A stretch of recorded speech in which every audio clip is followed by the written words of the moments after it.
worried about economic dimensions. Now, what does competing economically mean? And the countries of the world, including our own, are trying to figure out what to do with this. How do we sort out what competing economically means? Does it mean achieving a high quality of life for most people? Is that what economic competitiveness means? Does it mean high employment in quality jobs?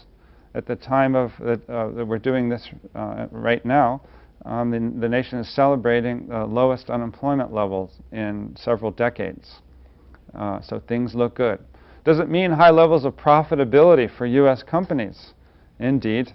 In the 1990s, that has become a dominant way of characterizing successful competitiveness. But we'll come back to that in a moment and raise some questions about those very dimensions. Let me first, in order to elaborate the experience of competitiveness as something that involves nations, ask you about the nation. What is a nation? From an American, from a Western perspective. And again, we're talking about images. I think it's crucial to recognize that we think about the nation state, as a collection of individuals. The collection of the individuals, all of whom are understood as citizens. The nation is made up of citizens, or the citizenry. The fundamental unit here, the dominant image that we all face, is the image of the individual. Now, what is an individual? There are a lot of ways of talking about this. One way is to think about the individual as bounded in the sense of skin-bound, the skin-bound human being. You sitting at the computer, or a group of people in class. The individual is bounded. Each person is a distinctive physical unit. It's bounded. It is coherent. Hopefully you're coherent.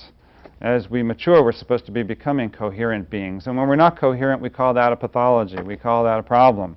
Schizophrenia, we judge to be a disease. The individual is supposed to be coherent, is autonomous. Autonomous, having authority over itself. The autonomous individual, we're supposed to be in control over ourselves, have authority over ourselves, even possession of ourselves. And we are supposed to be self-directed. We formulate our goals, we formulate our objectives, and we go off and seek them. So the concept of the individual in the United States, we are raised with these challenges as a key agenda. And indeed, part of college, going to college, is about growing up, is about moving from from the status of youth, sometimes adolescence, into the status of adulthood. It's the full adult who's supposed to be the totally autonomous individual. As college students, you're moving there, but more than likely you're not totally autonomous. Probably someone is paying tuition that isn't you, unless you are exceptional. And parents, I'm one of those who just finished paying tuition for the first. I have 3 more to come. For me, it's a parental responsibility. It's almost the last parental responsibility to help my children move from adolescence or youthhood into adulthood. So we take for granted, as when we apply this image, that whom we are as persons depends upon some essence that lives inside of us. And so it's the distinctive essence inside of us that we take for granted in Western cultures. This is not an Asian concept at all, and you'll see fairly soon.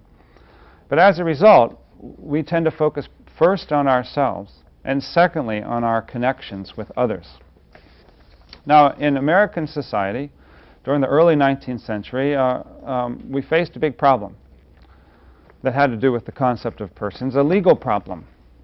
Because a new kind of phenomenon was taking place. It was the rise of the private institution.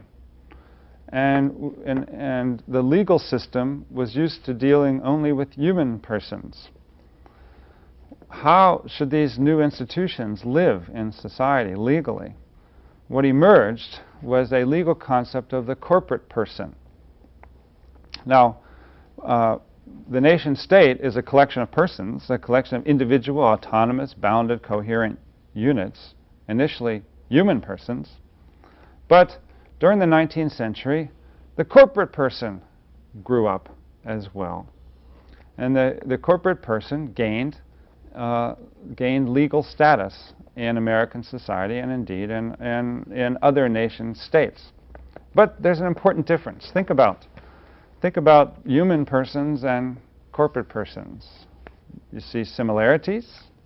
What similarities might there be? Both pay taxes. Both can be sued. But what about other dimensions? Do corporations go to church? What sort of moral lives are corporations supposed to be playing? What's the goal in a corporation? What is the main responsibility of a corporation?